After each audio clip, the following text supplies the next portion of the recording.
ए guys, कैसे हैं आप लोग। Survival movie explain Poseidon. Poseidon वैसे तो समंदर के देवता को कहते हैं, लेकिन इस फिल्म में, इस कहानी में पोसाइडन एक समुद्री जहाज का नाम होता है। और ये जहाज बहुत बड़ा होता है। ये इतना बड़ा होता है कि इसमें कई फ्लोर्स होते हैं। और इस जहाज में आज सारे के सारे लोग खुश हैं, क्योंकि आज 31 दिसंबर की रात है, यानी कि न्यू ईयर की रात। जहाँ इस शिप में कोई पार्टी एंजॉय कर रहा है, कोई ताश खेल रहा है, कोई डांस एंजॉय कर रहा है, वहीं इस शिप के कंट्रोल रूम में ये दिखाते हैं कि उसके कैप्टन को कुछ शक होता है। वो कहते हैं कि जरूर कोई गड़बड़ है।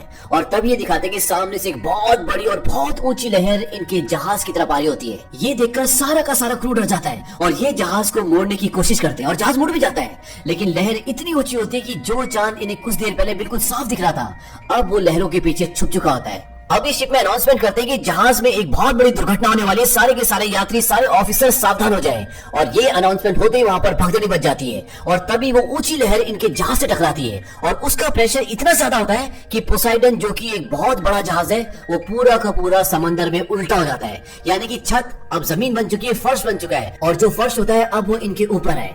जब भी जहाज पलटता है तो वहां पर कई लोगों की जान चली जाती है। और इंजन रूम में एक बहुत बड़ा ब्लास्ट होता है, जिससे जितने भी कैप्टन होते हैं जो इस शिप को चलाते हैं, वो सारे के सारे मर जाते हैं। तभी बोर्ड रूम में, जहाँ पर पार्टी चल रही थी और जहाँ पर सबसे ज्यादा लोग बचे हुए होते हैं, वहाँ पर एक ऑफिसर आता है। वो बोलता है, हमारे पास एक अच्छी और एक बुरी खबर है। बुरी खबर यह है कि हमसे एक सुनामी लहर टकराई है, और जिसकी वजह से हमारा जहाज पूरी तरह से पलट चुका है और यहाँ से अब कोई बाहर नहीं निकल सकता। और अच्छी खबर यह है कि जिस वक्त जहाज पलट रहा था, तब हमारे ऑफिसर्स ने जीपीएस लोकेटर भेज दिए थे, और किसी भी वक्त हमारे को यहाँ पे बचाने के लिए हेलीकॉप्टर्स आ सकते हैं। तो सब के सब शांत रहे, हम बहुत ही जल्द यहाँ से बच जाएंगे। अब इन्हीं बचे हुए लोगों में एक आदमी होता है जिसका नाम होता है डिलन, और डिलन के सामने एक ऑफिसर मरा हुआ होता है। वो उसकी बॉडी से टॉर्च और जरूरी सामान निकाल रहा होता है।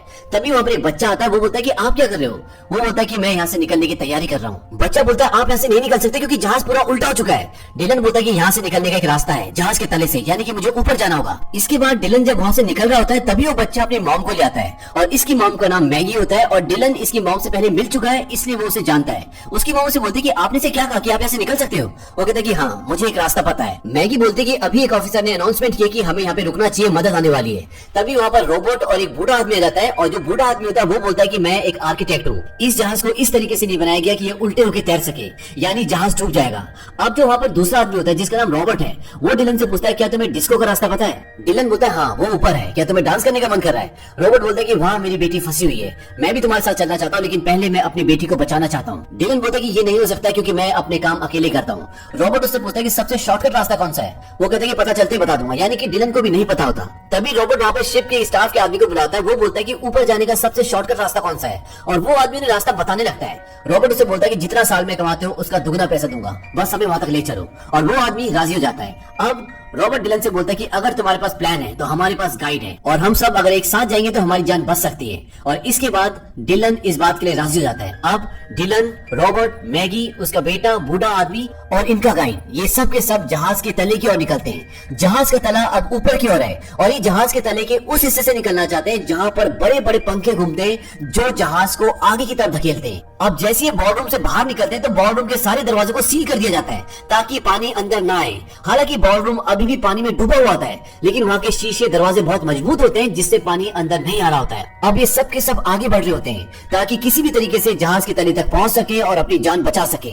लेकिन थोड़ी सी आगे जाने के बाद इनका सारा रास्ता बंद हो जाता है। वहाँ पर बहुत सारे लोगों की डेड बॉडीज पड़ी होती है। इसके बाद ये लिफ्ट का दरवाजा खोलते हैं। लिफ्ट वहाँ से बहुत ऊपर होती है, और ये किसी तरह से वहाँ से एक रास्ता बनाते हैं ताकि दूसरी तरफ से दरवाजा खोलकर यहाँ से निकल जाएं। लेकिन इनसे दरवाजा नहीं खुलता। पर वहीं पर जो ऊपर का फ्लोर होता है उसकी लिफ्ट का दरवाजा खुला होता है। अब किसी तरीके से एक दूसरे की मदद करके ये वहाँ से निकल जाते हैं, लेकिन लास्ट में दो आदमी रह जाते हैं, एक बूढ़ा आदमी और एक इनका गाइड। और जब वो एक दूसरे को खींच रहे होते हैं, तभी जिसके ऊपर खड़े होते हैं वो इनके नीचे से खिसक जाता है, गिर जाता है, और ये लटक जाते हैं। और नीचे बहुत गहरी खाई होती है, अगर ये गिरेंगे तो मर जाएंगे। और ऊपर जो लिफ्ट होती है वो भी सड़क के धीरे धीरे नीचे आना शुरू हो जाती है। डिलन ने बूढ़े आदमी का हाथ पकड़ा होता है, और उस बूढ़े आदमी का पैर पकड़कर गाइड लटक रहा होता है, और इन दोनों को खींचने में डिलन असमर्थ होता है। तभी वो देखता है कि ऊपर से लिफ्ट गिरने वाली है। वो उस बूढ़े आदमी को बोलता है कि उसे छोड़ दो, नहीं तो तुम भी गिर जाओगे। और वो बूढ़ा आदमी ना जाकर भी उसे नीचे धक्का देता है, और जैसे डिलन बूढ़े आदमी को खींचता है, लिफ्ट ऊपर से नीचे गिर जाती है और एक बहुत जोरदार ब्लास्ट होता है। और अब इनमें से एक आदमी मर चुका है।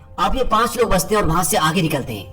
आगे जाने के बाद इन्हें डिस्को रूम मिलता है, डिस्को थेक मिलता है, जहां पर रॉबर्ट की बेटी, उसका बॉयफ्रेंड और 2 और लोग होते हैं, यानी कि 4 और लोग इन्हें मिल जाते हैं। और अब ये पूरे 9 हो चुके हैं और इन्हें किसी भी तरह से जल्दी शिप के ऊपर वाले हिस्से तक पहुंचना पड़ेगा, क्योंकि शिप डूबने वाला है।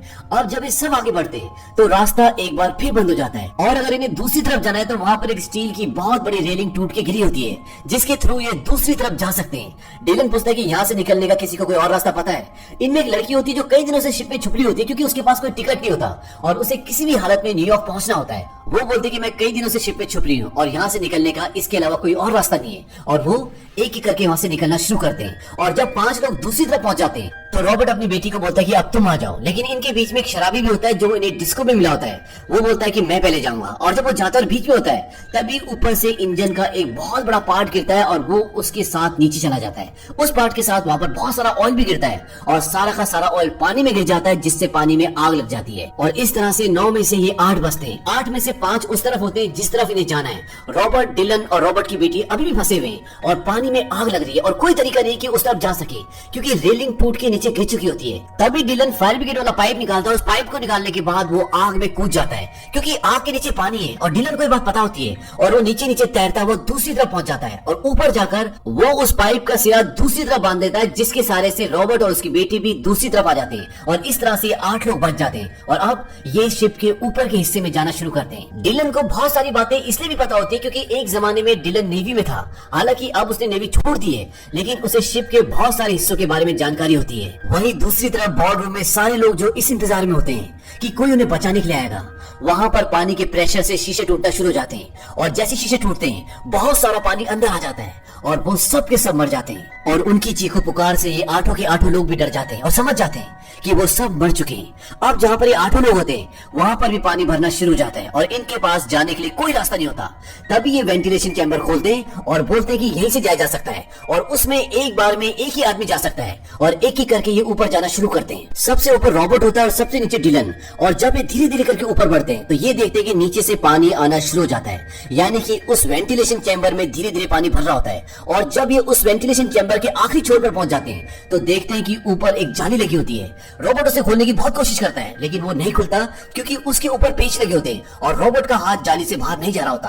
तभी जो इनके साथ बच्चा होता है, रॉबर्ट बोलता है कि तुम ऊपर आ जाओ, और वो उसे ऊपर बुला लेता है। इसके बाद रॉबर्ट सबसे पूछता है किसी के पास कॉइन या कोई ऐसी चीज है जिससे हम पेच खोल सकते हैं। तभी इनमें से जो एक लेडी होती है जिसके पास टिकट नहीं होता, जो छुप के इस शिप में रह रही होती है, वो अपना क्रॉस का निशान जो उसके गले में होता है वो उसे देती है। वो बोलती है कि इससे पेच खुल सकता है, और बच्चा धीरे धीरे करके पेच खोलना शुरू करता है और नीचे से पानी भर रहा होता है और डिलन लगभग डूब ही जाता है। लेकिन तभी वो जाली खुल जाती है और वो एक एक करके वहां से निकल जाते हैं और डिलन की भी जान बच जाती है। अब इन्हें सिर्फ 2 फ्लोर और ऊपर जाना है और उसके बाद इन 8 के 8 की जान बच जाएगी। लेकिन जब ये आगे जाते हैं तो ये एक टैंक में फंस जाते हैं। ये नीचे नहीं जा सकते क्योंकि नीचे से पानी आ रहा होता है और वहां से बाहर निकलने का कोई रास्ता नहीं होता, क्योंकि आगे जो दरवाजा होता है वो एयर टाइट होता है। तभी डिलन बोलता है कि ये एक बैलेंस टैंक है, शिप को स्टेबल रखने के लिए इसमें पानी भरा जाता है, और जब ये पूरी तरह से भर जाता है तब वो दरवाजा खुलता है और सारा पानी दूसरे टैंक में जाता है। और अगर हमें यहाँ से निकलना है तो हमें इसे पूरा भरना पड़ेगा। इस पर रॉबर्ट की बेटी डर जाती है। वो बोलते हैं कि अगर दरवाजा नहीं खुला और उससे पहले हमारी सांस टूट गई तब क्या होगा। डिलन बोलता है कि इसके अलावा हमारे पास कोई और रास्ता नहीं है। रॉबर्ट और डिलन ये डिसाइड करते हैं कि वो इसमें पानी भरेंगे, और वो इसमें पानी भरना शुरू करते हैं और पानी पूरी तरह से टैंक में भर जाता है और दरवाजा नहीं खुलता और सब हताश हुए होते हैं कि तभी उस टैंक का दरवाजा खुल जाता है और वो सब पानी के साथ बहकर दूसरी तरफ निकल जाते हैं। हालांकि ये उस टैंक से तो बच जाते हैं, लेकिन मुसीबतें अभी भी खत्म नहीं हुई। इन्हें यहाँ से निकलने के लिए, यहाँ से बचने के लिए नीचे से तैरते हुए दूसरी तरफ जाना होगा, और जिसके लिए सब बहुत गहरी सांस लेते हैं और दूसरी तरफ जाने की कोशिश करते हैं। अब यहाँ पर सबसे पीछे वो लड़की होती है जो यहाँ पर बिना टिकट की होती है, जिसने अपना क्रॉस पेज खोलने के लिए दिया होता है। और जब वो आगे बढ़ रही होती है तो उसका कपड़ा किसी तार में उलझ जाता है, जिससे वहां फंस जाती है। हालांकि वो बूढ़ा आदमी जो आर्किटेक्ट होता है उसे बचा के ऊपर ले आता है, लेकिन तब तक उसकी सांस टूट चुकी होती है और वो मर जाती है। और अब ये 7 लोग बचे हैं और ये 7 के 7 आगे बढ़ना शुरू करते हैं और ये उस फ्लोर तक पहुंच जाते हैं जहां पर वो थ्रस्टर्स है, यानी कि वो पंखे हैं जहां से इन्हें बाहर निकलना है। लेकिन जब ये वहां पहुंचते हैं तो देखते हैं कि वहां पूरे पैसेज में बहुत ज्यादा पानी भरा होता है और उस पर लाशें तैर रही होती हैं। और ये देखकर डिलन हताश हो जाता है। मैगी उससे पूछते क्या हुआ। डिलन बोलता है कि थ्रस्टर्स नीचे, यानी कि जहां से उन्हें निकलना है वो हिस्सा पानी में डूबा हुआ है और वहां तक नहीं पहुंचा जा सकता क्योंकि वो बहुत दूर है। रॉबर्ट बोलता है कि हमें किसी ऊंची जगह में जाना चाहिए, लेकिन यहाँ से निकलने का अब कोई रास्ता नहीं है। रॉबर्ट डिलन को थैंक्स बोलता है। वो उसे बोलता है कि तुमने हम सबकी जान बचाने की कोशिश की, लेकिन सब कुछ इंसान के हाथ में नहीं होता। तभी वहां पर जो इंजन रूम होता है वहां पर बहुत जोर से ब्लास्ट होता है और उस ब्लास्ट के कारण जो पानी नीचे भरा हुआ होता है वो सारा का सारा पानी निकल जाता है और जहां पर थ्रस्टर्स है, जहां से इन्हें निकलना है, वो जगह अब खाली हो जाती है, यानी कि वहां पर अब पानी नहीं है। और जब ये सब वहां पर पहुंचते हैं तो इनके सामने एक और प्रॉब्लम आ जाती है और प्रॉब्लम ये होती है कि थ्रस्टर के फैन अभी भी घूम रहे होते हैं और वो उल्टी तरफ घूम रहे होते हैं, इसीलिए हवा का प्रेशर इनकी तरफ होता है। यानी कि अगर ये उस फैन की तरफ कुछ फेंकते भी हैं तो वो फैन तक ना जाकर वापस इन्हीं की तरफ आएगा। तभी रॉबर्ट को वहां पर एक मैप मिलता है जिससे ये पता चलता है कि इसी थ्रस्टर के नीचे कंट्रोल रूम है जहां पर जाके इन थ्रस्टर्स को, इन फैंस को बंद किया जा सकता है। लेकिन वो यहाँ से 150 फीट दूर होते हैं और वहां जाने का मतलब मौत है। रॉबर्ट वहां जाना चाहता है, लेकिन रॉबर्ट की बेटी का जो बॉयफ्रेंड होता है वो कहता है कि आप वहां तक नहीं पहुंच सकते, लेकिन मैं जा सकता हूँ और उन फैंस को बंद कर सकता हूँ। और वो ये डिसाइड करता है कि वो नीचे जाकर उन फैंस को बंद करेगा। लेकिन जब वो जा रहा होता है तो रॉबर्ट की बेटी बहुत रो रही होती है। वो उसे जाने के लिए मना करती है, लेकिन वो बोलता है किसी ना किसी को जाना पड़ेगा। और अपनी बेटी को रोते हुए देखकर रॉबर्ट पानी में कूद जाता है और वो उस कंट्रोल रूम की तरफ बढ़ रहा होता है। वहीं दूसरी तरफ डिलन इस वक्त यहाँ पर नहीं होता क्योंकि मैगी का बेटा पानी में बह गया होता है और मैगी और डिलन उसके बेटे को ढूंढ रहे होते हैं और डिलन मैगी के बेटे को बचा लेता है। और उसका बचाने के बाद वो सब के सब उसी रूम में आ जाते हैं जहां पर वो सब होते हैं। और इस जगह पर पानी बहुत तेजी से बढ़ रहा होता है और जल्दी से इन्होंने अगर पंखों को बंद नहीं किया, यहाँ से नहीं निकले तो ये सब डूब जाएंगे। वही रॉबर्ट नीचे से पंखों को बंद करने की कोशिश कर रहा होता है, लेकिन जिस बटन से पंखे बंद होने वो बटन खराब हो चुका है और रॉबर्ट की सांस टूट रही होती है और वो तड़प रहा होता है और लगभग वो मर ही चुका होता है। लेकिन तभी वो उस बटन को देख लेता है जिससे पंखों को रिवर्स किया जा सकता है और मरने से चंद सेकंड पहले वो उस बटन को दबा देता है और इसके बाद रॉबर्ट मर जाता है। रॉबर्ट ने उन सब की जान बचाने के लिए अपनी जान दे दी।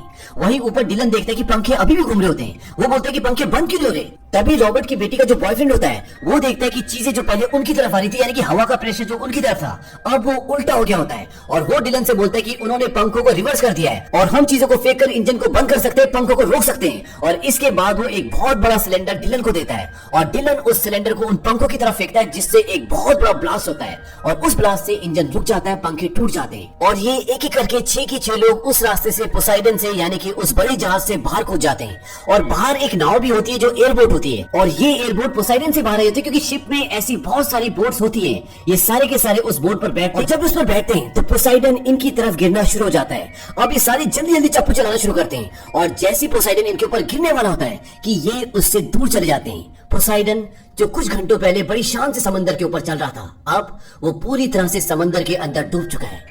इसके बाद ये एक फ्लेयर गन चलाते हैं ताकि जो रेस्क्यू टीम इन्हें ढूंढने के लिए निकली है वो इन्हें देख ले।